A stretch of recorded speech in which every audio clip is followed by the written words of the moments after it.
క్రీస్తు యేసునందు మనలను మిక్కిలిగా ప్రేమించుచున్నటువంటి మన పరమ తండ్రికి మహిమయు ఘనతయు కలుగును గాక. ఆమేన్. చదువుకున్నటువంటి వాక్యంలో భక్తుడైనటువంటి యోహాను గారు రాసినటువంటి ప్రకటన గ్రంథము 21వ అధ్యాయము 8వ వచనము, పిరికి వారును అవిశ్వాసులను అసహ్యులను నరహంతకులను వ్యభిచారులను మాంత్రికులను విగ్రహారాధికులను అబద్ధికులందరూ అగ్ని గంధకములతో మండు గుండములో పాలు పొందుదురు. ఇది 2వ మరణము. పరిశుద్ధాత్మ దేవుడు ఈ దినాన భక్తుడైనటువంటి యోహాను గారు రాసినటువంటి ప్రకటన గ్రంథంలో నుంచి 2వ మరణంలో మనము చేరకుండా ఉండాలని, 2వ మరణము మండుచున్నటువంటి అగ్ని గుండము, ఇచ్చే నరకాగ్నిలో క్రైస్తవులమైన క్రీస్తు సంఘము విశ్వాసుల సమూహమైన మనమందరము కూడా నిత్య నరకాగ్నిలో ఉండకూడదని, అది 2వ మరణానికి సాదృశ్యంగా కనిపిస్తుంది.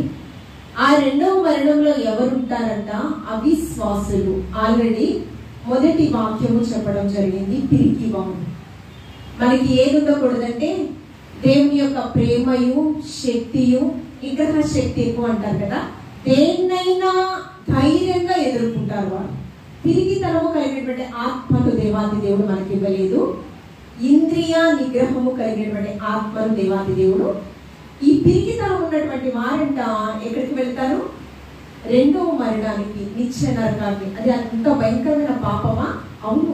దురాత్మల సమూహమే మన మీద ఏలుబడి చేస్తుంది. ఆ సమూహం మీద మనము విజయాన్ని పొందాలి అంటే ఎంత శక్తి కావాలి? పరిశుద్ధాత్మ శక్తి మనకుంటేనే దురాత్మల సమూహం మీద దేవాది దేవుడు మనకు విజయాన్ని ఇస్తారు. పిరికితనం మనకుంటే ఏమవుతుందో తెలుసా? ఒంటరిగా ఇంట్లో పడుకోవడానికి కూడా భయం వేస్తుంది. మనం అశాంతంగా నిద్రపోలేము. బాగా చదువుతాము, పిరికితనం వల్ల, ఎగ్జామ్స్ టెన్షన్స్ వల్ల దాన్ని ప్రజెంట్ చేయలేము. కొంతమంది డెమో క్లాసెస్ ఇవ్వడానికి స్టేజ్ ఫియర్ ఉంటుంది కొంతమంది. ఎందుకు? పిరికితనం. క్యాంపస్ సెలక్షన్స్ పెడతారా, దాంట్లో నీకు భయము అబద్ధత భావము నీలో ఉంటే ఇంటర్వ్యూలో సెలెక్ట్ అవుతాం లేదు. నువ్వు చేయాల్సింది కాన్సన్ట్రేషన్ గా నువ్వు చేయలేవు. నువ్వు కాలేజ్ లో టాపర్ గా ఉండాలన్నా, నీవు అనుకున్న గోల్ నువ్వు రీచ్ అవ్వాలన్నా మనలో పిరికితనము ఉండడానికి వీలు లేదు. రెండవదిగా విశ్వాసులు 2వ మరణానికి, నిత్య నరకాగ్నిలోనికి. ఇందాక ప్రణీత్ వాక్యాన్ని చదివాడు. 19వ సంకీర్తన 113వ వచనంలో, విమనస్కులను నేను ద్వేషించుచు ఉన్నాను. ఎవరిని? విమనస్కులు అంటే వారికి ఆ ధైర్యం ఉంటది, మరణ పిరికితనము ఉంటది, విశ్వాసం ఉంటది, అవిశ్వాసము ఉంటది. విమనస్కులను నేను ద్వేషించుచు ఉన్నాను. ప్రార్థన చేసుకుందాము.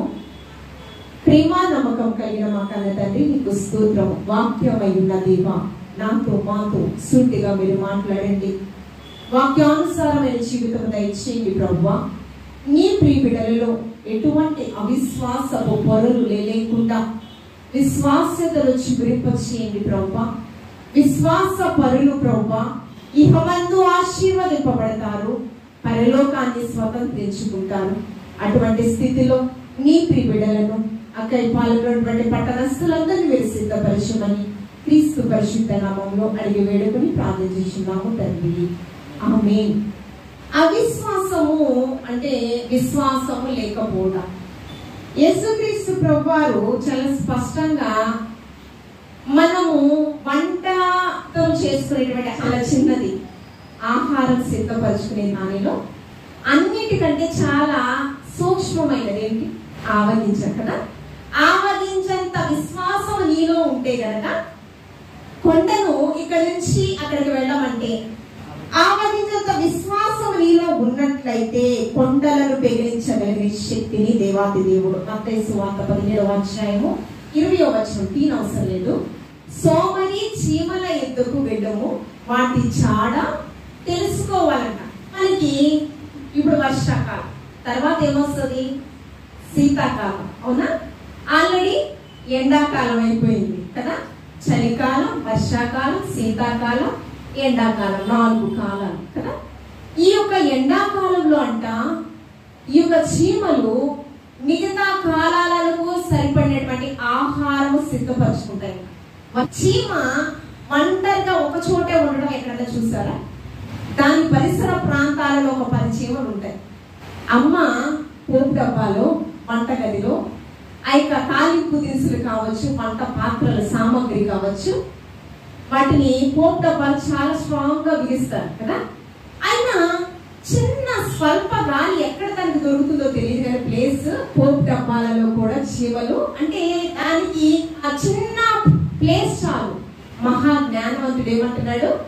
సోమరి చీమల ఎద్దకు వెళ్ళు, వాటిని విచారించి వాటి జాడను నువ్వు తెలుసుకో. ఎందుకు? నీవు అవిశ్వాసపడబోతున్నావు. నీవు అనుకున్న గోల్ నీవు రీచ్ అవ్వలేకపోతున్నావు. కానీ ఎలాంటి విశ్వాసం ఉండాలంటే అల్ప విశ్వాసం ఉండకూడదు, ఉంటే విశ్వాసిగానైనా ఉండాలి. అందుకని ప్రకటన గ్రంథం 2వ అధ్యాయంలో అయితే చల్లగానైనా ఉండు, వెచ్చగానైనా ఉండు. అంటే విశ్వాసిగైనా బ్రతుకు, లేకపోతే అవిశ్వాసిగైనా బ్రతుకు. నునివెచ్చని స్థితి ఉంటే మన మోము మీద ముమ్ము వేయ ఉద్దేశించింది అంటూ ఉన్నాయి. విశ్వాసపరులు దేవాది దేవుడికి ఇష్టం లేనటువంటి వారు. ఈ విశ్వాసం గురించి పరిశుద్ధాత్మ దేవుడు పరిశుద్ధ గ్రంథంలో చాలా స్పష్టంగా తెలియచేయడము జరిగింది. మొట్టమొదటిగా పరిశుద్ధ గ్రంథంలో మత్తయి సువార్త 8వ అధ్యాయంలో, మత్తయి సువార్త 8వ అధ్యాయం 5వ వచనంలో నుంచి చదవాలండి. 5వ వచనంలో ఇక్కడ ఒక శతాధిపతి ఉన్నారు. కపెర్నహూములో ఒక శతాధిపతి ఉన్నాడు. అతని దగ్గర దాసుడంట పక్షవాయువుతో ఉన్నాడు. దేనితో ఉన్నాడు? పక్షవాయువుతో ఉన్నాడు. తన దగ్గర దాసుడు శతాధిపతి, 100 మంది సైనికులకు అధిపతి, చాలా ఆర్థికంగా స్థిరపడినటువంటి వ్యక్తి. ఆ శతాధిపతి దగ్గర దాసుడేమో పక్షవాయువుతో ఉంటే యేసుక్రీస్తు ప్రభువారు 3.5 సంవత్సరాల పరిచర్యలో అనేకమైన స్వస్థతలు, అద్భుతాలు, ఆశ్చర్యకార్యాలు చేశారు కదా. శతాధిపతి అది విని యేసుక్రీస్తు ప్రభువారి దగ్గరికి వచ్చారు. శిష్యులు ఆటంకపరుస్తున్నారు. అయినా కూడా వచ్చినప్పుడు శతాధిపతిని చూసి యేసుక్రీస్తు ప్రభువారికి ఏమి కావాలని అడిగినప్పుడు, నా దగ్గర నా దాసుడు ఎంతో నమ్మకంగా ఉన్నాడు. ఆ దాసుడు పనివాడు, అతడు పక్షవాయువుతో ఉన్నాడు. పక్షవాయు కదా, నేను వచ్చి నేను ఇష్టపరుస్తాను నీ దాసుడు అంటే అంటూ ఉన్నాడు శతాధిపతి. నీవు రావసరం లేదు, రాజ్య స్థాపన కొరకు నువ్వు ఎంతగానో ఇశ్రాయేలును కాపాడు వాడు కునుకడు నిద్రపోడు కదా. మరియమ్మ యేసుక్రీస్తు ప్రభువారికి భోజనం పెట్టాలని యెరూషలేము దేవాలయంలో ఎదుగుతుంటే, నా తండ్రి చిత్తం నెరవేర్చుటయ్య ఆహారము పానీయం. ఈయన లోక కళ్యాణం కొరకు చాలా కష్టపడుతున్నారు యేసుక్రీస్తు ప్రభువారు. శతాధిపతి అంటున్నాడు, నువ్వు రావద్దయ్యా, ఇక్కడ ఉండి ఒక మాట పలికితే చాలు, అక్కడ నా దాసుడు స్వస్థతను పొందుకుంటాడు. చదివే చదువులో అబద్ధత భావము, ఎగ్జామ్ సరిగ్గా రాస్తామో లేదో, ఉద్యోగం చేసినప్పుడు మన పైన అధికారి వేతనం సరిగ్గా ఇస్తాడో లేడో అనే భయం, అనేక విషయాలలో మనకి పిరికితనం, అవిశ్వాసం మన మీద ఏలుబడి చేస్తూ ఉంటుంది. మన బిడ్డల్ని బయటికి పంపించాలనే భయం. ఎందుకు భయం అంటే ఈ లోకంలో ప్రజలందరూ కూడా ఎలా ప్రవర్తిస్తున్నారో మనకి తెలియట్లేదు. ఎక్కువగా హత్యలు జరుగుతున్నాయి. చిన్న చిన్న బిడ్డలే చంపుతున్నారంటే వారి కంటే క్రూర మృగాలే నయము. ఈ లోకాన్ని చూసి మనం భయపడాలి. ట్రాఫిక్ రూల్స్ మనం ఫాలో అవుతున్నా?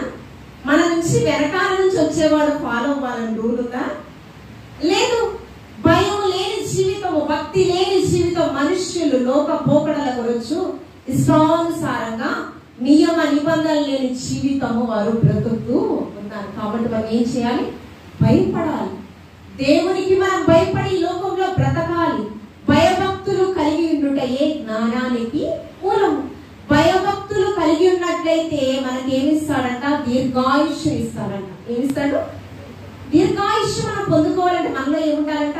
భయము, భక్తి మనలో ఉండాలి. అప్పుడు అంటూ ఉన్నారు యేసుక్రీస్తు ప్రభువారు. ఈ వాక్యం చదవండి, 8వ వచనం చదువు.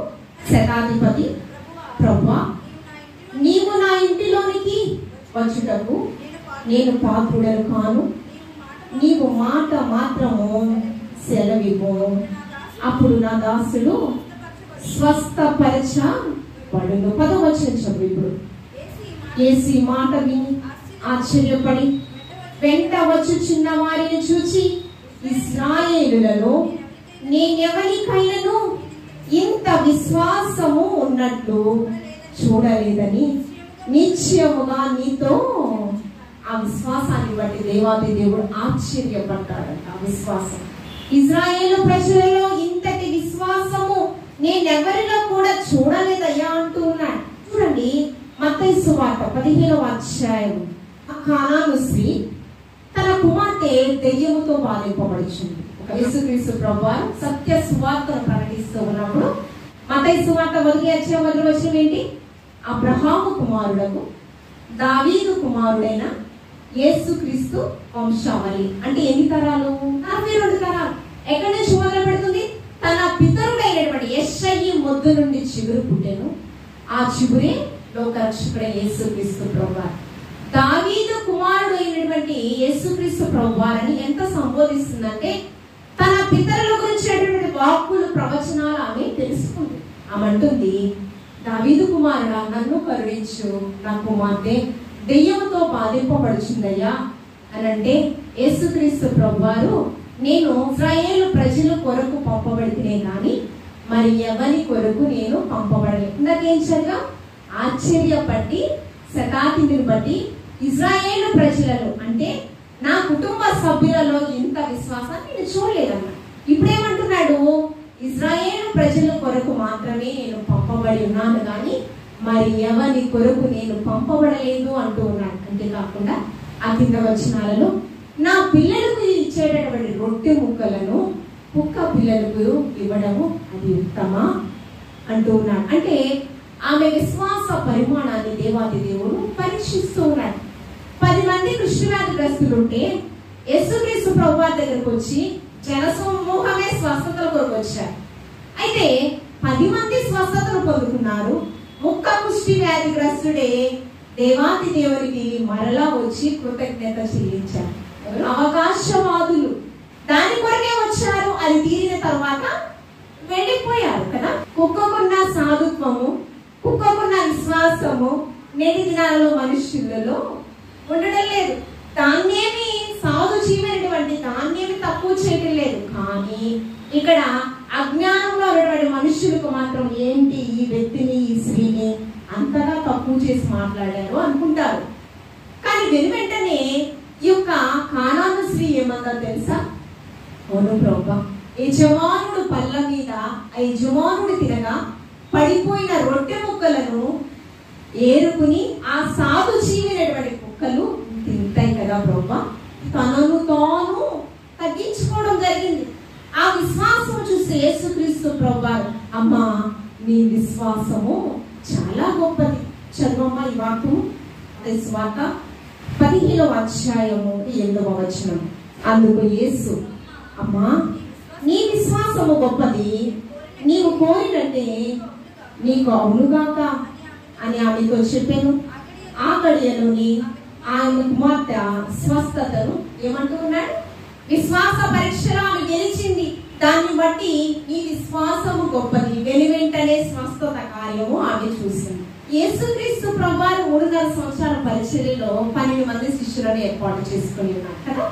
మరి వారికి ఎంత విశ్వాసం ఉండాలి? యేసుక్రీస్తు ప్రభువారు నాతో ఉంటే రక్షణ నాకు, నా ప్రాణానికి క్షేమము, ఏ హాని కలుగుదు, ఏ తెగులు రాదు.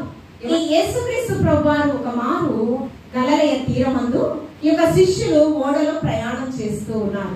యేసుక్రీస్తు ప్రభువారు సముద్ర అలల మధ్య నడుస్తూ వస్తూ ఉన్నారు. ఇదే మత్తయి సువార్త 14వ అధ్యాయము 26వ వచనం చదువుకుందాము. సముద్రం మీద నడుచుట శిష్యులు చూసి తొందరపడి భూతమని చెప్పుకొని భయము చేత కేకలు వేశారు.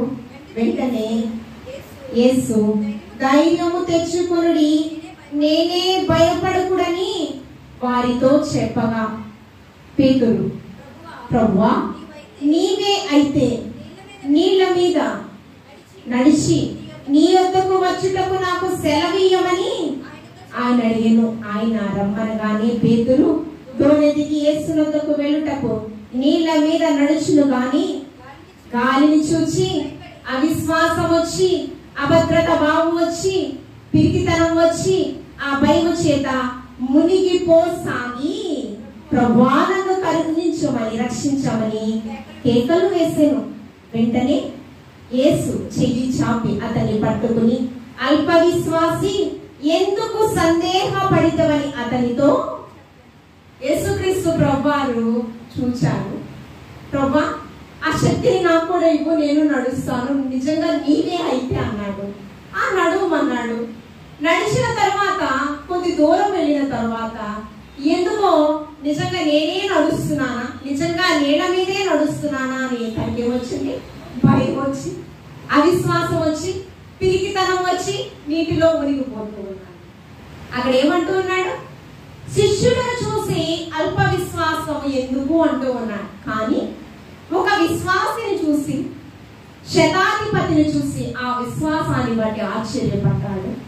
కానాను స్త్రీ విశ్వాస పరిమాణాన్ని బట్టి నీ విశ్వాసం గొప్పదమ్మా అంటూ ఉన్నాడు. మరి యేసయ్యను అనుకరిస్తున్నటువంటి, యేసయ్య అడుగు జాడలలో నడుచుచున్నటువంటి శిష్యుడికి మాత్రము భయము, పిరికితనము ఆవరించి ఉంది. ఎందుకు ఇంత అల్ప విశ్వాసము అంటూ ఉన్నాడు. అంతేకాకుండా పరిశుద్ధ గ్రంథంలో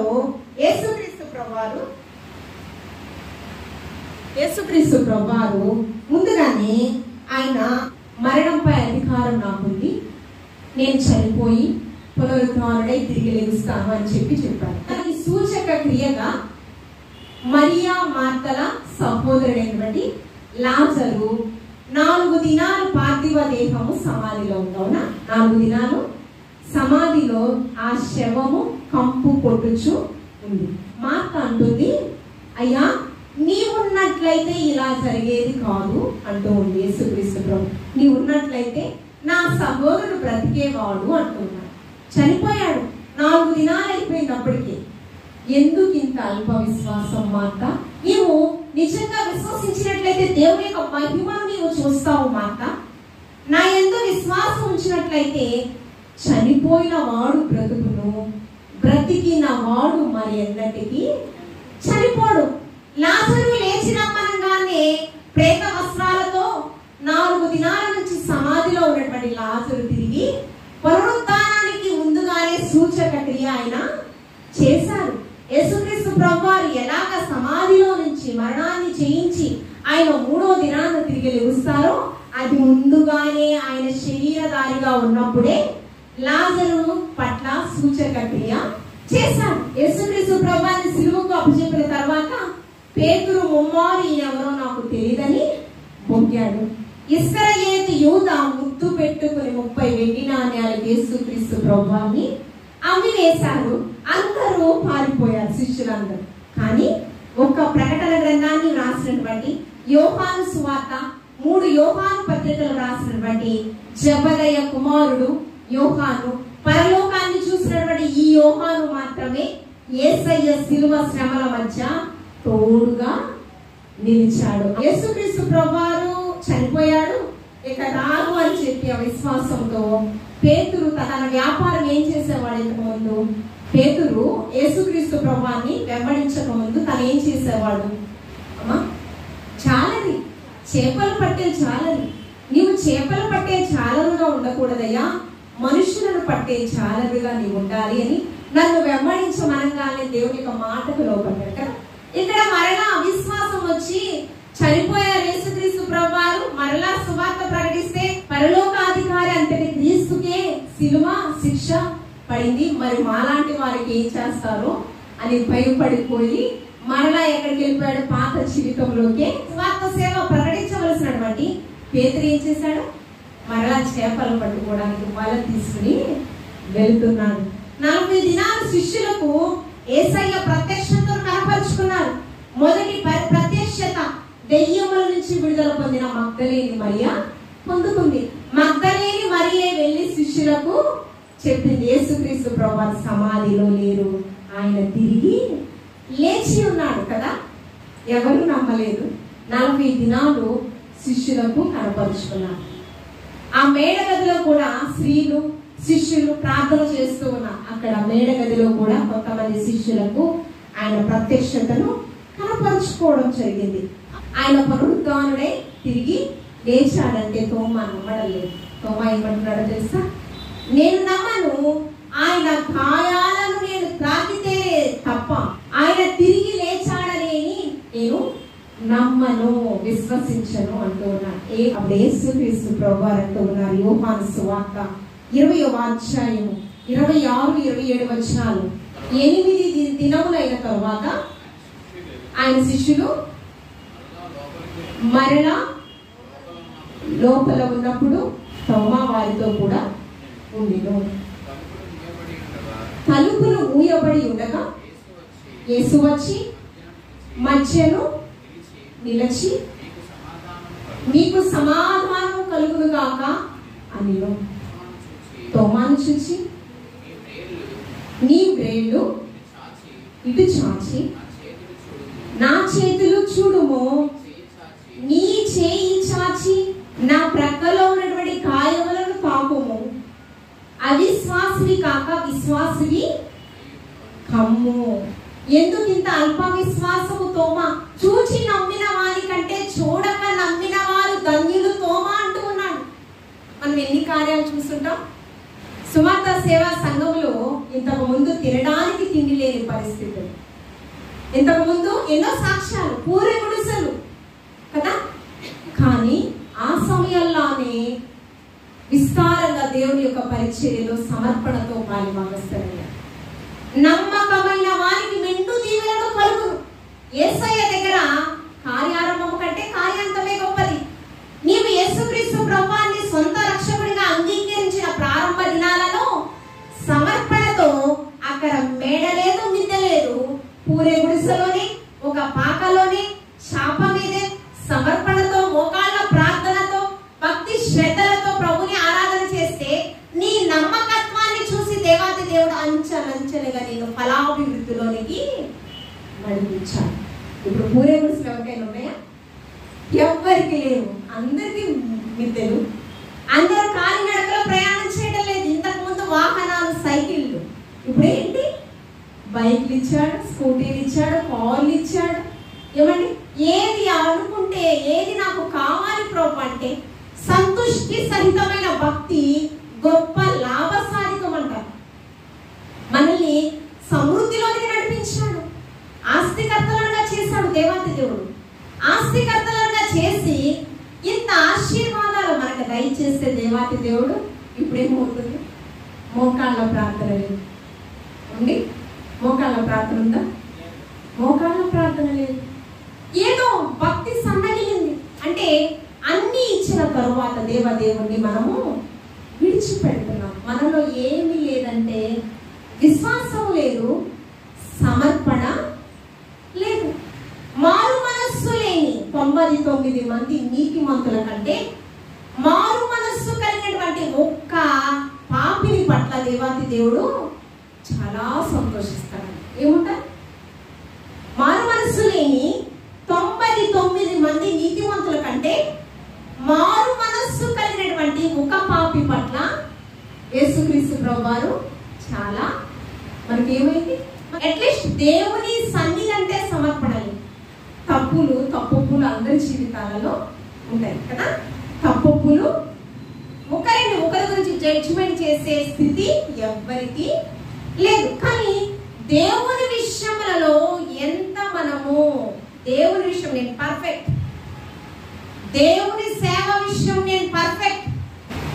ఆత్మను చంపగనే దేహాన్ని చంపే మనుషులకు భయపడకమ్మా. ఆత్మతో పాటు నీ దేహాన్ని చంపే దేవునికి భయపడవమ్మా. నీ ఆస్తి అంతస్తు నీ అంద చందాలు నీ వెంటరా వెన్నడు, నీ వెంటరా వెన్నడు. ఈ ఇహమందు మనం చేసేటటువంటి తప్పిదములకై క్షమాపణ ఉంటదేమో గాని పరిశుద్ధాత్మను మోసగిస్తే మాత్రం ఇహమందును పరమందును కూడా మనకి. నేను దేవుని సేవ విషయాలలో నన్ను ఆత్మ పరిశీలన చేసుకున్నాను ప్రభా. ఈ సమయం అందు నాలో ఎటువంటి దోషం లేదయ్యా, నీ ఎడల ఎడల సమయపాలన ఉంది, నీవిచ్చిన తలాంతులలో సమర్పణ ఉంది. కేవలం నీకు మాత్రమే మహిమ చెల్లే విధంగా ఈ దేవుని సేవ, నీ సేవ విషయంలో. అందుకని ఆయన ఏమంటున్నాడు యెషయా ప్రవక్త ద్వారా, యెహోవాను నేనే, నన్ను చూచువాడా, నిత్యం కాచువాడా. నాకు ఆయుష్ కావాలన్నా, ఆరోగ్యం కావాలన్నా, ఫలాభివృద్ధిలోకి నడిపించబడాలన్నా, నాకు విజయం కావాలన్నా, మంచి ఉద్యోగం కావాలన్నా, ఏమి కావాలన్నా అది మనల్ని చూచుచున్నవాడు నమ్మకమైన వానికి మెండు దీవెనలు. ఎవరి దగ్గర? మనుషుల దగ్గర నమ్మకత్వం అవసరం. ఎవరి దగ్గర సంపాదించుకోవాలి? హృదయాంతరంగములను పరిశీలించి పరిశోధించేటటువంటి దేవాది దేవుని దగ్గర, విశ్వాసులైనటువంటి శతాధిపతి దగ్గర విశ్వాసం ఉంది, ఆశ్చర్యపడ్డాడు. కానా స్త్రీ దగ్గర విశ్వాసం ఉంది, ఆమె స్త్రీ గొప్ప విశ్వాసాన్ని గొప్పది అంటున్నాడు విశ్వాసపడి. కానీ శిష్యునికి మాత్రము అల్ప విశ్వాసం ఎందుకు పేతురు అంటూ ఉన్నాడు. ఒక దినము దోణిలో ప్రయాణం చేస్తూ ఉన్నప్పుడు నావ తుఫానులో నావ మునిగిపోతూ ఉన్నది.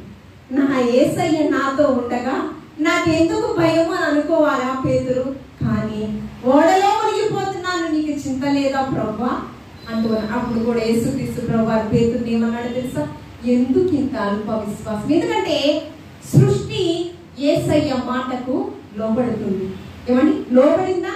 నోవాహు కాలంలో సృష్టిలో జల ప్రళయంతో ఆ నోవాహు కాలంలో అవిధేయులుగా ఉన్న వారిని అందరినీ కూడా దేవాది దేవుడు హతం చేశాడు.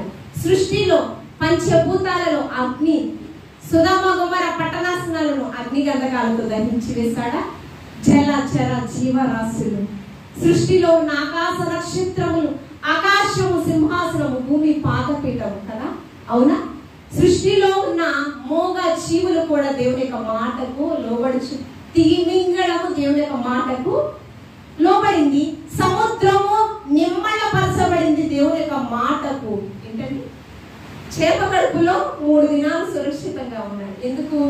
చేపకు ఆదేశించాడు దేవాన్ని. అంటే సృష్టి దేవుని యొక్క మాటలకు, పెను తుఫాను, అకాల వర్షాలు, భూమిలో తాపము, ఈ సృష్టిని బట్టి ప్రతి ఒక్క మానవుడు సంతోషించాలి.